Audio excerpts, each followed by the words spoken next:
Good morning! Ito pa bumabangon si Daddy, oh. Anong oras na? 8:15. Nag-aantay na yung mga dogs na ilalakad. And happy Saturday, guys! Diretso lunch na siguro lutuin ko. May tira pa namang ano dyan kagabi. Yung nilaga. Ayan. Ay, pagkain pala ng dogs. Kailangan ko magluto.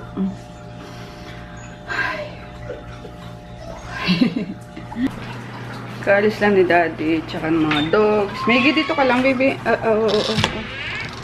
O, sige, antay ka lang dyan sana. Maggie! Dire-diretso yung... Ala. Chris! Pakikuha nga si Maggie. Dumiretso sa babae na kayo. Dali. Kala ko dito lang sa hagdan eh. Dali na!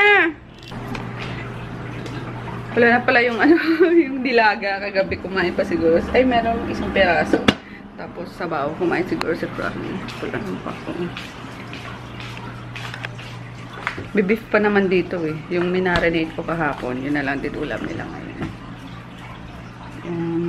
And sa dogs muna tayo ngayon. Magprito lang ako guys ng dulong. Ito yung sa akin. Tapos, ito na sa kanila. Nag-ibabaw lang ako ng ano, ng, dito?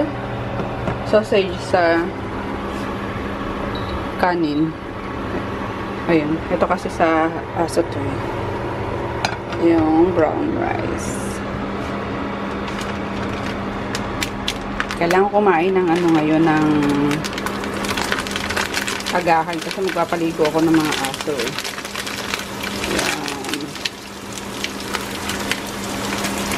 Kaya na ba yan? Pagkitagan natin. Mabilis lang po guys, maluto.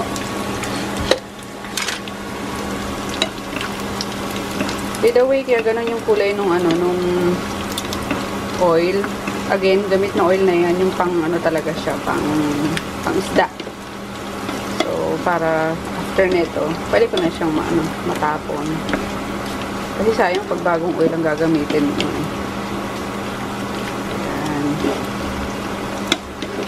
Kaman na yan, ako lang naman eh. Tapos lalagyan ko siya ng ano, ng kamatis. Late lunch guys. Ayan, yellow cab na lang. Walang time magluto. Kasi, naglaba ako ng mga tira kahapon, mga sinuot namin. Tapos yung pants ni Chris, jacket, and mga binabad kong aunties. Ayun, and nag-ano ako na crave ako sa Dear Darla. So, mag-ano tayo ngayon? Dear Darla tayo. Ano yan, anak? Pasta, masarap yan. Ano to, Daddy? Chicken? Gusto mo mag-rice? Mag-rice kami chicken dito eh. Asan yung gulay-gulay? Ito, gulay-gulay. Bitin yung ano, mga gulay-gulay. Ang sarap nitong ano guys, itong alfalfa sprout. Very nutty yung ano niya. Yung ano ba yun? Lasa niya. So perfect sa ano, sa pizza. Nag-chicken yung anak ko. And rice. No. Chicken parmesan. Mamaya sa ano sa... Sabi sa memory card eh.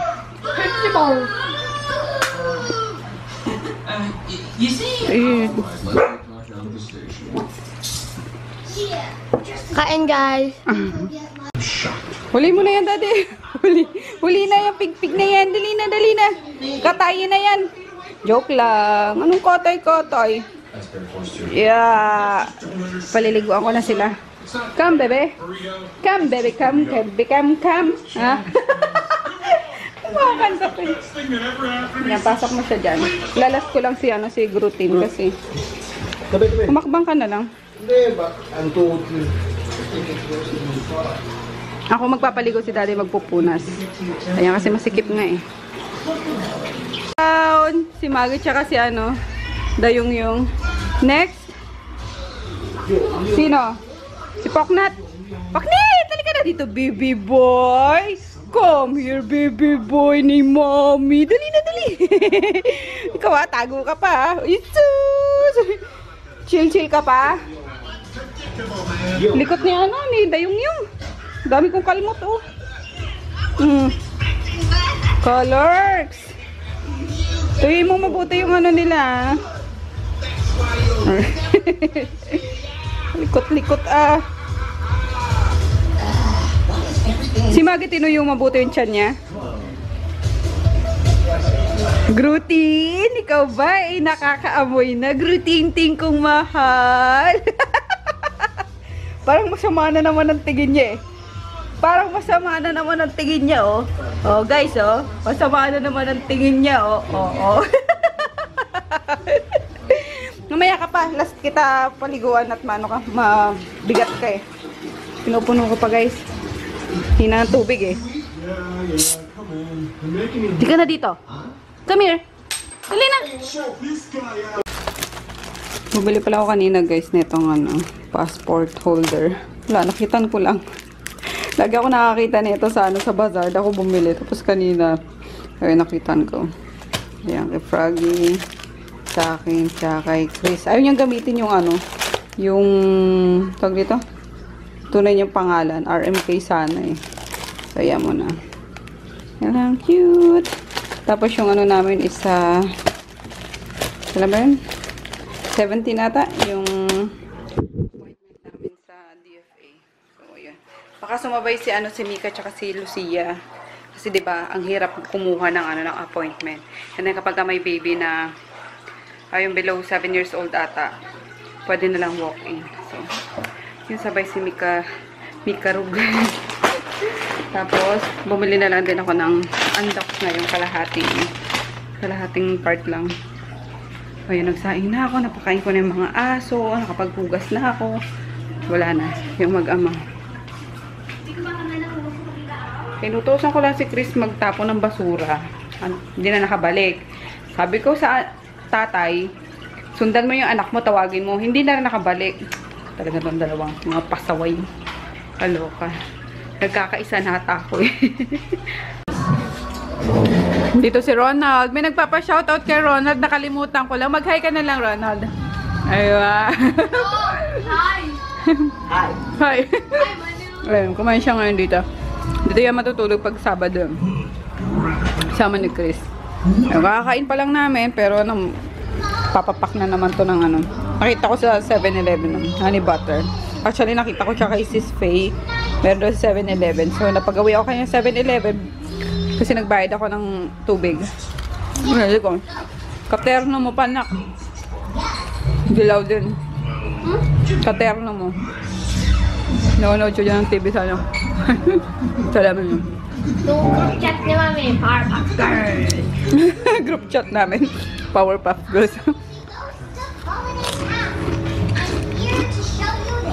Bakit may game? Sino si Blossom sa inyo? Ha? Sino si Blossom sa inyo? Sino ba? Sino si Blossom? Sino nga? Tingin mo, binigyan mo na kami dati ng pangolan. Para sa akin kay Tita Ann. Bakit? Dahil sa leadership niya. Tapos? Si Tita Joy, si Bubbles. Bakit? Dahil may hilig sa mga cute. Tapos ako? Si Buttercup! Bakit? Masungit!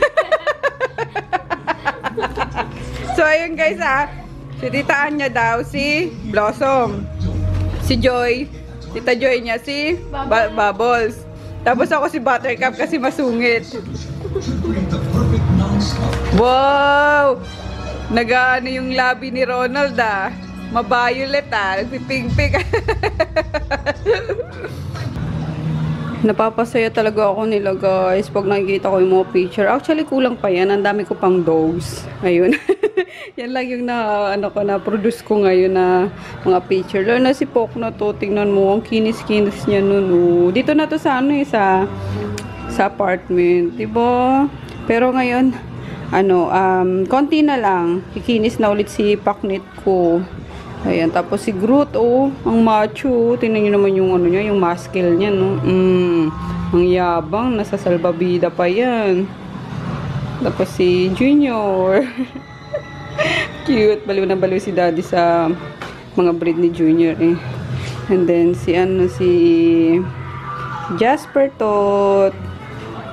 Sayang Jasper, di na tayo nagkita ulit. Si Maggie. Ayun. Wala, napasailan talaga nila ako every time na lalabas ko. Tapos pagbalik ko, sila yung nakikita ko kahit hindi mismo yung dog. Na sumasaya na ako. Ayun. Genius. Tapos na kami mag-ano guys. Kumain. Nakapagugas na rin ako. Ayun, ano pang gagawin natin? Ayun, since Sabado, manood kami ng movie ni Daddy, yung kay Jackie Chan, yung Foreigner ata yun. Yun, and then tomorrow may lakad kami. Punta kaming Cavite kasi kunin ko na yung mga stocks ko pa sa sa isang concept store kasi 'di ba inuunti-unti ko na pinupull out yung mga concept store kasi reseller na yung priority namin. So ayun, tapos na yun sa dito basta sa Visayas, tapos yung sa Naga, wala na rin yun. Hindi nagpaparamdam sa akin yung doon, yung concept store doon. Pero tatawagan ko ulit yun kasi never pang nag-send ng report sa akin yun mula nung maglagay ako doon. Kasi binagyo yung Naga nung 2016 ata yun. Parang pa 2017. Tapos hindi na siya sa akin nagparamdam. So, tatawagan ko pa rin. Kasi magkano rin yung ko doon, yung binigay kong mga worth of products doon. Nasa 30k din ata, diba? So, ayan. And, ang hindi ko lang pupull out siguro sa Manila, yung sa Transonia. Kasi, yun sa may U-belt yun. So, benta talaga yun doon. And, di pa ako nakapag-restock doon, guys. Perfect colors. So, yun lang. Ang gagawin ko tomorrow. And, wait lang. May may nanghihingi sa akin ng proof. Na kung proof daw na isang document kung talagang 33 years old ako. Bakit guys? Hindi ba ako nakita ko yung tsura ko. Mukhang hindi ako 33, di ba? Ayun, 33 po talaga ako. Kaso dahil sa consumption junkie palaka. Hindi, joke lang. Parang kasi yan eh, di ba? Pag yung babae bata, tapos yung lalaki medyo may edad. So, parang humahabol ata kung sino man sa mag-asawa or sa mag-partner yung bata. Humahabol dun sa medyo mas matanda sa kanya. So, ayun. Kaya, feeling nyo lang po ko. Monica Castañeda ata to. Monica Castañeda or Castaneda. Ayun. I don't know why people are obsessed about hiding their real age. It's not something to be ashamed of. What's shameful is when you know deep inside that you are not being truthful and can still pretend to people. Prove me wrong by showing a document stating your year of birth or stating your year of birth is 1985. So, colors, setting. Hi, Ma'am Monica. Ayun, di lang talaga po kapanipaniwala na sa pagmumukhang to is 33 pa lang tayo kasi nga nung pa lang kami nung nagsama kami yan ni Froggy is syempre madami ng mga problema, yung ganun, and sa amin dalawa parang ako yung problem solver namin. So pero may diskarte naman din siya kapag yung tipong wala na akong talaga yung may isip. So doon naman siya nagkaka-idea kung paano niya re-resolve yung namin yung problema namin. Kaya yun siguro. So yun nga guys, bilang patunay, papakita ko yung aking Philippine passport na nagpapatunay na ako ay year 1985. Hi Paklit! So ayun, mag-expire na to.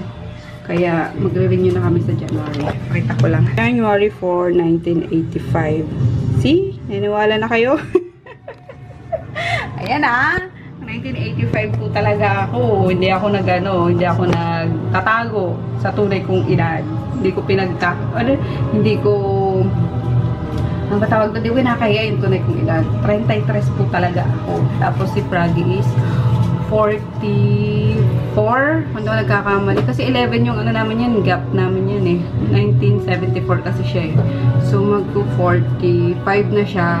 Hindi, tama. Tama ba? Oh, tama. Oh, tama nga. Mag-44 siya sa sa May naman. So, 'di ba? Tapos tingnan niyo siya, mukha siyang bata. Kasi yung youth ko is inabsorb niya na. Kaya mas mukha siya bata. Tingnan sa edad niya. Eh, mas matanda akong tingnan sa edad ko. So, ayun, Ma'am Monica, sana naniwala ka na. Alright? So, yun lang guys. Good night. See you tomorrow. 33 ha? 33.